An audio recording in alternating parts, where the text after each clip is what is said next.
వేదికను పురస్కరించుకొని సంక్రాంతి భోగి పండుగని సందర్భాన్ని పురస్కరించుకొని అమరావతి మన రాజధాని, ఆంధ్రప్రదేశ్ రాజధాని. ఇక్కడి నుంచి రాష్ట్ర మన ప్రజలందరికీ సంక్రాంతి శుభాకాంక్షలు. ఈ వేదిక పైన ఉన్న పెద్దలు, మాజీ ముఖ్యమంత్రి, ప్రస్తుత ప్రతిపక్ష నాయకులు శ్రీ నారా చంద్రబాబు నాయుడు గారికి మనస్ఫూర్తిగా నా హృదయపూర్వక నమస్కారాలు. ఈ వేదిక పైన ఉన్న తెలుగుదేశం నాయకులకి, పెద్దలకి, జనసేన నాయకులకి, ప్రతి ఒక్కరికి పేరు పేరున హృదయపూర్వక నమస్కారాలు, సంక్రాంతి శుభాకాంక్షలు. ముఖ్యంగా ఇక్కడికి వచ్చిన అమరావతికి రాజధాని కోసం, 5 కోట్ల ప్రజల రాజధాని కోసం 33,000 ఎకరాలు ఇచ్చిన ఇక్కడికి వచ్చిన రైతు కుటుంబాలకి, రైతులకి, ప్రతి ఒక్కరికి మనస్ఫూర్తిగా మీ అందరికీ నిజమైన సంక్రాంతి శుభాకాంక్షలు. గత 4 సంవత్సరాలుగా ఈ రాష్ట్రానికి పీడ పట్టింది. ఆ పీడ తొలగిపోయే టైం అయింది. ఆ కీడుని, ఆ పీడని ఈ రోజున భోగి మంటల్లో కాల్చేసాం. ఈరోజు నాకు మీ కష్టాలు తెలుసు.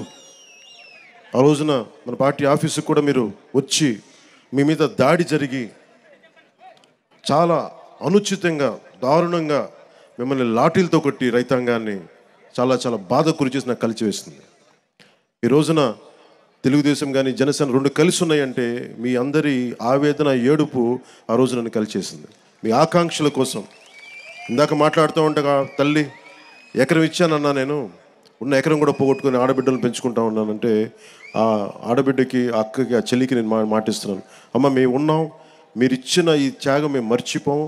మీకు ఏ ఉద్దేశంగా కోసం అయితే ఇచ్చారో ఆ ఉద్దేశం సంపూర్ణంగా నెరవేర్చేలాగా మేము కృషి చేస్తాం. బంగారు రాజధాని నిర్మించుకుందాం ఇక్కడ.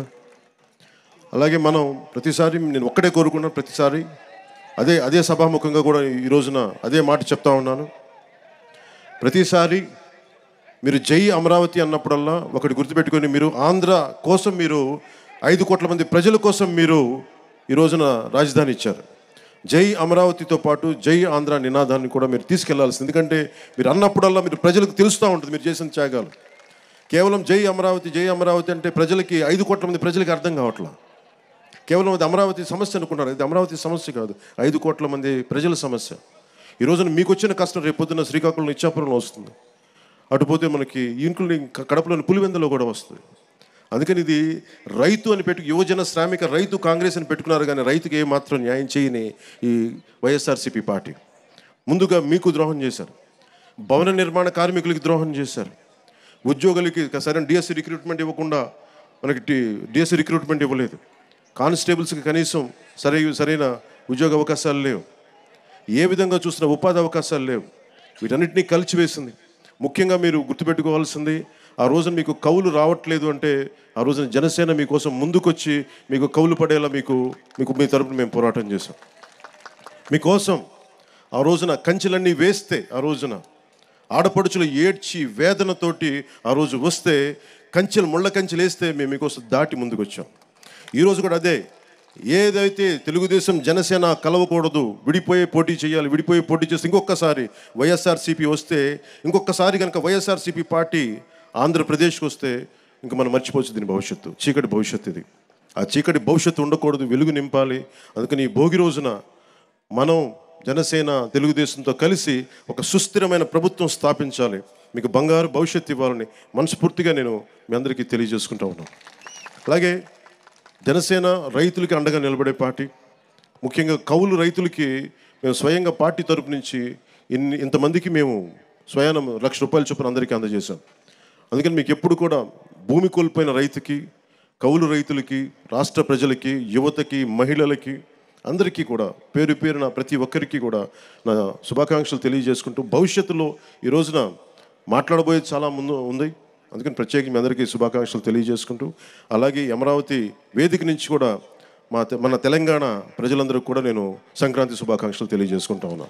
తెలుగు ప్రజలు ఎక్కడున్నా, విదేశాల్లో ఉన్న, కర్ణాటకలో ఉన్న, తమిళనాడులో ఉన్న తెలుగు ప్రజలందరికీ, భారతదేశ ప్రజలందరికీ మన అమరావతి కేంద్రం, మన రాజధాని నుంచి వారందరికీ సంక్రాంతి శుభాకాంక్షలు తెలియజేసుకుంటూ, వచ్చే సంవత్సరం జనసేన తెలుగుదేశం ప్రభుత్వంతో అద్భుతంగా మనందరం ఇక్కడ సంక్రాంతి జరుపుకుందామని తెలియజేస్తాం. వచ్చే సంవత్సరం జనసేన తెలుగుదేశం ప్రభుత్వంతో అద్భుతంగా మనందరం ఇక్కడ సంక్రాంతి జరుపుకుందామని తెలియజేసుకుంటాం.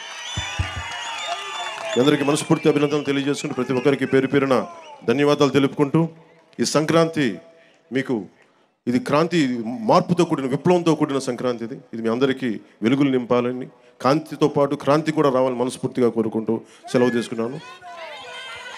జై ఆంధ్ర, జై భారత్, జై హింద్. ధన్యవాదాలు.